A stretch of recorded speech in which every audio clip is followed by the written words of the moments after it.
ధరణి పోర్టల్పై focus పెట్టింది కాంగ్రెస్ సర్కార్. ఈ మేరకు పోర్టల్పై ఏర్పాటు చేసిన కమిటీ త్వరలోనే మధ్యంతర నివేదికను ప్రభుత్వానికి అందజేయనుంది. ఇందుకోసం ఇప్పటికే నివేదిక తయారీని ప్రారంభించగా ఈ రిపోర్ట్ను మరో వారం 10 రోజుల్లో ప్రభుత్వానికి సమర్పించనుంది. ఈ మేరకు ఇప్పటికే వివిధ డిపార్ట్మెంట్లు, జిల్లా కలెక్టర్లు, ఇతర అధికారులతో సమావేశాలు నిర్వహించి వారితో చర్చలు జరిపింది. తక్షణ సమస్యల పరిష్కారానికై రిపోర్ట్ను అందజేయనుంది కమిటీ. ధరణి పోర్టల్లో ఉన్న మాడ్యూల్స్ను చేంజ్ చేయాల్సిన మార్పుల గురించి నివేదికలో వివరించనుంది. అధికారులకు, రైతులకు ఎలాంటి ఇబ్బందులు తలెత్తకుండా పోర్టల్లో పూర్తి వివరాలు ఉండేలా మార్పులను సూచించనుంది.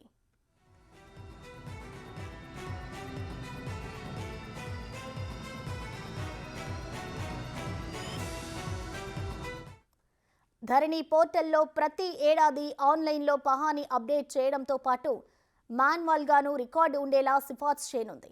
అంతేకాకుండా ధరణిలో ఉన్న సమస్యలపై అప్లికేషన్ల వివరాలు కూడా సిఫార్సు చేయనుంది. అంటే ఎన్ని అప్లికేషన్లు వచ్చాయి, వాటిలో ఎక్కువ సంఖ్యలో ఉన్నవేంటి, సమస్యల పరిష్కారానికి అవసరమైన సూచనలు సిఫార్సు చేయనుంది. అలాగే మిస్సింగ్ సర్వే నెంబర్లు, మిస్సింగ్ ఎక్స్టెంట్తో పాటు భూములకు సంబంధించిన గ్రీవియన్స్ రిలేటెడ్ మ్యాటర్స్, మ్యూటేషన్, సక్సెషన్లు, ఇతర భూ సమస్యలపై వచ్చిన అప్లికేషన్స్ అన్నిటినీ పరిష్కరించేందుకు ప్రత్యేక ప్రోగ్రాం తీసుకోవాలని సూచన చేయనున్నట్లు తెలుస్తోంది.